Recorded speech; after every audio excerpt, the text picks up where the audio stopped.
Hey, what's up, everyone? This is me, Dre. Have to forgive my voice. Starting to recover.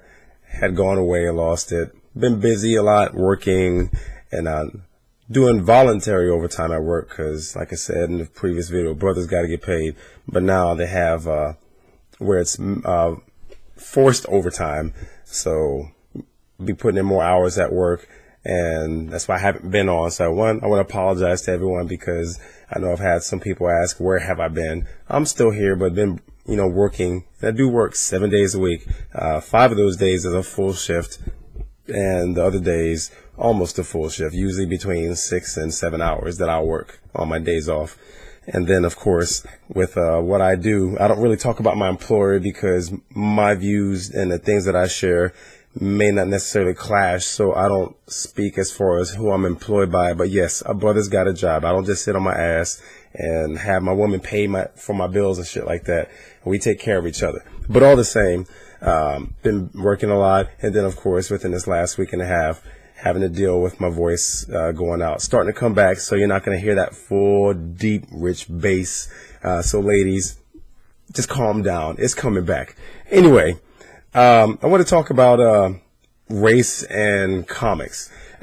Recently, Michelle Rodriguez from the Fast and the Furious and a few other movies, she had made a comment that was kind of taken out of context. I kind of see where she was going with it, but where she was talking about how minorities need to come up with their own lore as far as with superheroes. I can kind of understand what she's saying, but when you really think about comics, the mainstream comics, where you look at the Marvel Universe and DC Universe, they have their set of characters that are created.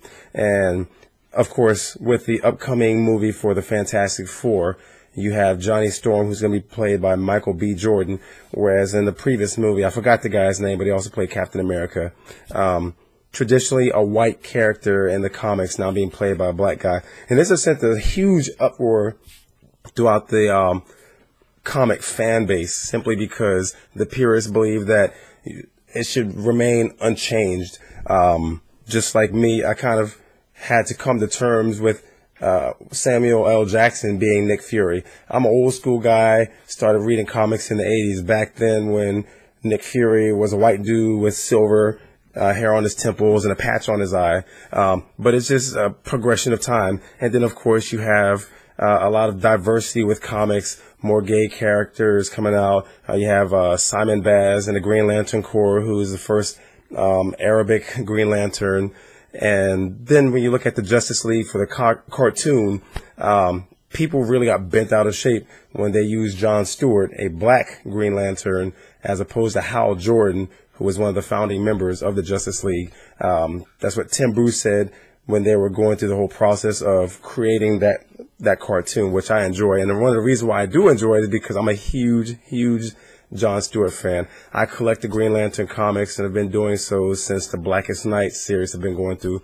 But diversity in comics is very huge. And once again, I understand kind of what Michelle Rodriguez was saying, but it's hard to reach the mainstream audience when it comes to comics. They have the more quote-unquote Afrocentric types of comics, which really don't have that much backing or momentum in the industry. But there are some that are out there where they seem to highlight more of the minority as a superhero. And I can certainly appreciate that, because when you do look at movies, you look at a lot of things to where traditionally white character plays the hero. I know in the movie Avatar, you had the white character who became one of the Na'vi, and it was a big uproar because they're saying, here we go with the white guy becoming more of the ascended character. And you're talking about a race of indigenous people on that planet who lived in the trees and all that.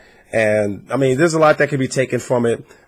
Keeping an open mind. Once again, I certainly understand that. And me personally, when I play video games, I do a lot of role-playing games, and when it comes to character creation, I'm very particular about the character creator itself.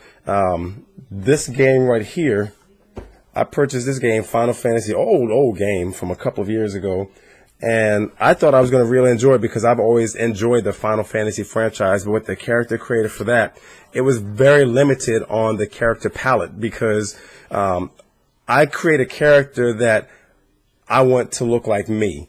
When I played this game, the closest thing that you could possibly get would have been like a dark elf or some big greenish dude, more of a tank type character, and that just didn't fit me. I didn't want the guy with the big eyes and the Justin Bieber swoop of hair, nothing like that. One of those characters. I'm very, very particular about my character creator. No offense against anyone of any other ethnicity, but I want my avatar or my toon, that's what we call it in those games, to represent me. So I got my first taste of that with the City of Heroes franchise and City of Villains, which is now no longer functioning, but that had a very diverse character palette to where you can make a character. So someone would always get after me about why all my characters were tall, bald, had a goatee. That's just the kind of character that I wanted.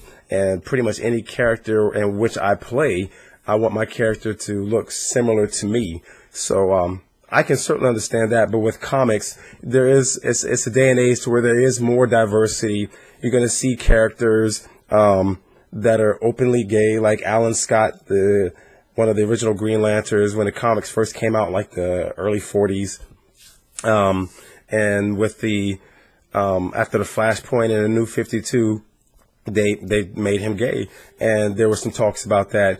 But in a progressive time, people are more accepting of that. And now recently you have Selena Kyle, who's Catwoman, being bisexual, where in previous years there was always been that attraction between her and Batman. So it's just one of the things that you have to get used to. And yes, with the Fantastic Four, a black guy playing Johnny Storm and still being the sister of Sue, people are going to have a shit fit about that. But ultimately, you either want to see the movie or you're not going to see the movie. You're going to stop putting your money into the franchise as far as if you're a fan of the comics.